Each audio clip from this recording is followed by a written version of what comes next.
ডাক্তারবাবু, আমার চশমাটা বড় গোলমাল করছে আজকাল।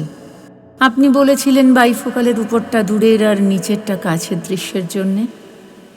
আমি দূরের দৃশ্যগুলোকে দেখতে পাই বেশ বড় হরফে, কাছের দৃশ্যগুলো যেন বার্জেস।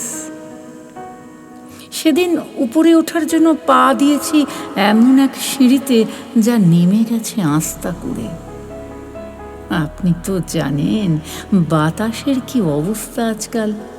বাতাসের ভিতরে ঢুকে পড়েছে কত রকমের কলকবজা, হাতুড়ি, পেড়ে, গালপিন, কফ, থুতু, টকচা, বমি আর সাপের শীষ, কাপালিকের মন্ত্র। একদিন একটু পরিষ্কার হাওয়া খেতে গলিঘুঁজি থেকে বেরিয়ে পড়ি বড় রাস্তায়। আর বড় রাস্তায় নামলেই নাক মুখ থেঁতলে গাছের দেয়ালে হোঁচট। অথচ আপনি তো জানেন কলকাতার মহিরুহরা মরে গেছে সেই বাপ ঠাকুরদার আমলে। গির্জার চূড়োর মতো মহিমান্বিত সেই সব গাছ ঘণ্টা বাজাতো সকাল সন্ধে দুবেলা মানুষের জন্যে শুভ দিন প্রার্থনা করে। ডাক্তারবাবু, দূরের দৃশ্যগুলোই বা এত স্পষ্ট দেখতে পাই কেন আজকাল? তাহলে সেদিনের ঘটনা বলি। তারা যেন গর্ত খুঁড়ে রেখে গেছে গড়িয়াহাটার মোড়ে, কার্বঙ্কলের ঘায়ের মতো। কি যে কৌতূহল হলো, ঝুঁকে পড়লুম, আর অমনি পরতে পরতে খুলে গেল হাজার বর্গমাইল সুড়ঙ্গ।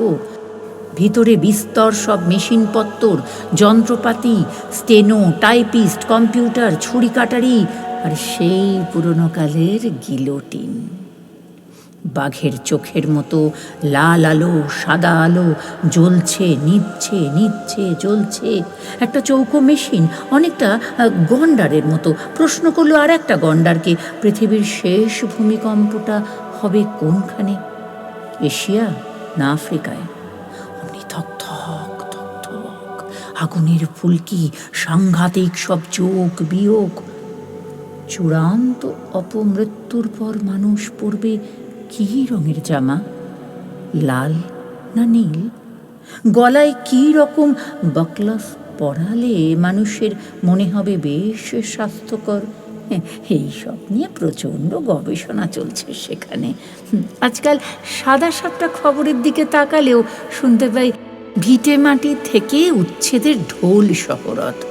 সামান্য দেশলাই কাঠি জ্বললে ছারখার জনপদের হাড় কঙ্কাল। ডাক্তারবাবু, আপনি কি লক্ষ্য করেছেন আগে মানুষের সংসারে কত প্রজাপতি এসে বসত বালিশে, বিছানায়, ছাদের কার্নিশে, হৃৎপিণ্ডে, কুমারী মেয়েদের লতায় পাতায় কুঁড়িতে?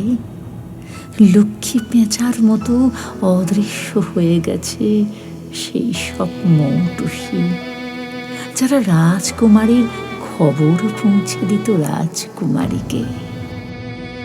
এখন আর মানুষকে রাজমুকুটে মানায় না, মানায় বেলবর্ষে আর মাস মাইনে। আগে এক দিনের আকাশ পাছা পেরে রমণী সেজে মানুষকে জাগাত ঢেউ দিয়ে।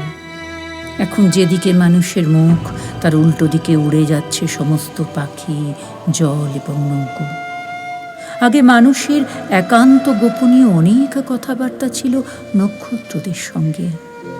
এখন মানুষের দীর্ঘতম রোদনীয় নক্ষত্ররা নির্বাক। গভীর শুশ্রূষা নামে কোনো ছায়া নেই আর কোনোখানে নেই, হাসপাতালে নেই, আমজাম নারকেলের বনে নেই, বৃষ্টি বাদলে নেই, সংবাদপত্রের 5 পাতার 7 কলমেও। ডাক্তারবাবু, সত্যি চশমাটা বড় গোলমাল করছে আজকাল।